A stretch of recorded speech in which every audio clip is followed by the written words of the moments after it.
What if I told you that you could spend less time in world building and get better results at your table? This is one of my favorite topics, and we're starting right now.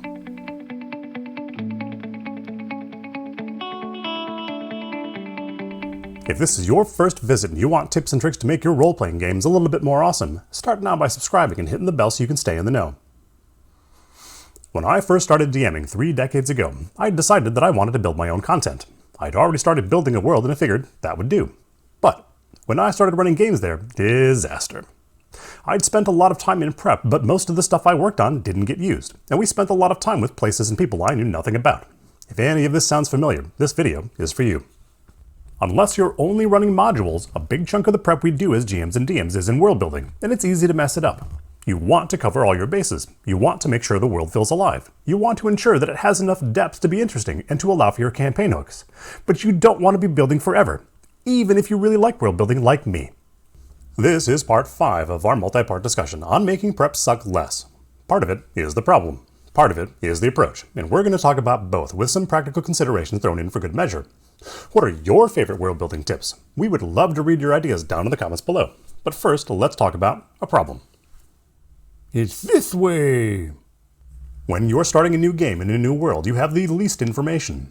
You might know the theme and the genre, and hopefully where you're starting, but probably not much more. So how do you know what to build? How do you know where to build? How do you know who to build? There is a nearly endless stream of details you can go into, like maps, geography, and borders, like peoples, cultures, and nations, like food, drink, and pharmaceuticals, like rulers, masterminds, and villains, like guilds, organizations, and cults, and that's just getting started. How do you know which stuff you actually need? Once they get into a thing, many people go right off the deep end. I gotta build everything, but that's crazy. The world is too big. Heck, a city is too big to write out every detail for, and yet this is what I see in the places I give advice. People often want to take 6 months or a year before they start their campaign. I am nowhere near that patient. I want to play right now, and I'll bet you do too. Once the ideas start running dry, the pain starts, or the reality sets in that there's a pile of work to do before you get to have fun. This is usually followed by a lot of frantic questions on message boards like, I need 12 unique gods of awesome for my pantheon by tomorrow. At some point, you'll be staring at a blank page and that woeful demon gnome's writer's block will tear at your soul. It all starts to feel a lot like work, because it is, and it usually leads to burnout. Don't let this happen to you. The worst part of this approach is that even if you did build everything, it would leave little space for wonder. We need that. It's okay to leave stones unturned, and we want the space to build what we need anyway. The setting seems so much more grand when there are still mysteries to unravel, and these things can engage your players too. You don't have to answer every question, and it's generally better if you don't. But the first step is admitting there's a problem. I eat the donut hole first. In the first episode of this discussion, we talked about figuring out where your players are likely to go. Plan. Pop quiz. What's the most likely place for your player characters to be? Answer. Where they are right now. What's the next most likely place they'll be? Answer. Where they're going. You can wield this knowledge like a scalpel to carve away the pieces you don't need yet. Focus on where your player characters are right now, and then move on to the place they're likely to go next. And you are listening to their plans, right? Once you have a more limited area to prep, think through the next most necessary bits. What are they doing where they're at? Who is involved with that thing? What kinds of things do they tend to ask, and what are the themes? What else is going on around there that they might engage with? Do you want to lay a hook for another plot point? What interesting characters can you infer from all of this? The more you can limit your solution space, the easier it is to build what you need. One great way to figure stuff out is by asking questions to drive creativity. Why is this area like this, especially if it's extraordinary? Why are these folks in charge as opposed to those other folks? Who was it that decided this thing, and why do they care? Why do they care enough about this idea to put laws around it, or celebrate it, or whatever they do with it? Each answer will build a little bit more of your world, and you'll know which things are important based on what your players are engaging with.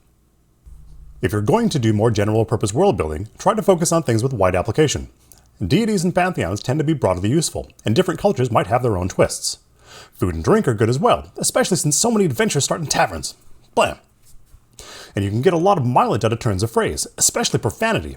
Bonus points if you can swear in multiple languages. If you're going to spend a bunch of time in world building, you could do a lot worse than maximizing your bang to buck ratio, which is what doing better prep is all about. You want me to what? Your players are a great resource for building your world. They may not know all the details, but with a little bit of guidance, they can do much of the heavy lifting. We discuss one of the easier ways here frequently. Listen to their theories and make the best ones part of your world. but there's a lot more you can do. When you're fleshing out an area, it's often helpful to ask an expert. Who's an expert on a place? The folks who live there.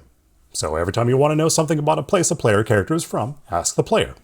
Give them a hint, like the village is part of a highly organized agrarian society, then give them some space to play and ask guiding questions.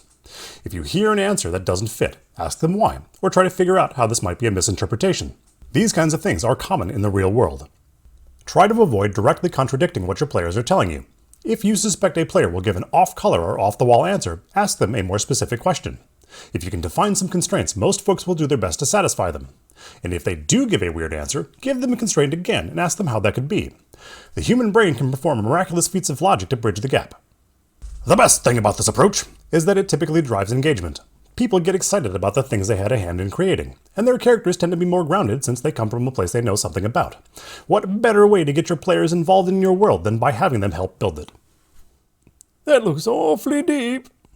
Depending on the type of game you're running, you might want to establish some of the basic stuff first. The tone and theme of the world as well as you know it. The central conflict or tension that defines the time. The map and geography that you think you'll need. And the basics of who lives there and what they care about, with special attention to their beliefs. But I wouldn't go terribly further than that. Try with all of your might to focus on what you need. But I wouldn't blame you if you wanted to build more. The larger the area you build, the less detail you can develop, and you don't have to build at a grand scale to tell an interesting story. Contrast and exceptions often add interest with less effort, especially if you're contrasting with something that's well established, like your favorite movie or video game. Work these into your themes for added awesome. Be on the lookout for associations you can build within your work. Few groups, things, or ideas exist in isolation. It is far more likely that things are connected, even if only tenuously, than exist on a conceptual island. This is especially true of your central conflict, which needs associations with as many of the major pieces of your world as you can manage. Also look for ways to add associations between the world and your player characters. Grounded characters often feel more real, or at least more plausible, and this works for NPCs as well. Being part of the world gives those characters something to care about, and somewhere to go after they hang up their 10-foot poles. Try to get your player characters connected to the central tension too, and bonus points if you can use their beliefs to help define the beliefs of the cultures they hail from. Let's get your players back in director stance. If you get stuck, staring at a blank page or an empty document, try to add some constraints. Random tables are great for this, and there's lots of options online. Anything, even something wild, will often spark your imagination. Give your brain something to chew on and go back to the practice of asking questions. As long as you start with the stuff you need, you'll know you've got your bases covered and be well on your way to awesome. I love world building. It is one of the big reasons I love GMing, and I hope that something in here can help you do it better. This concludes our multi-part discussion of making prep suck less. If you like this discussion, please share it with someone you think it might help. Thanks for staying classy, and I'll see you on Sunday.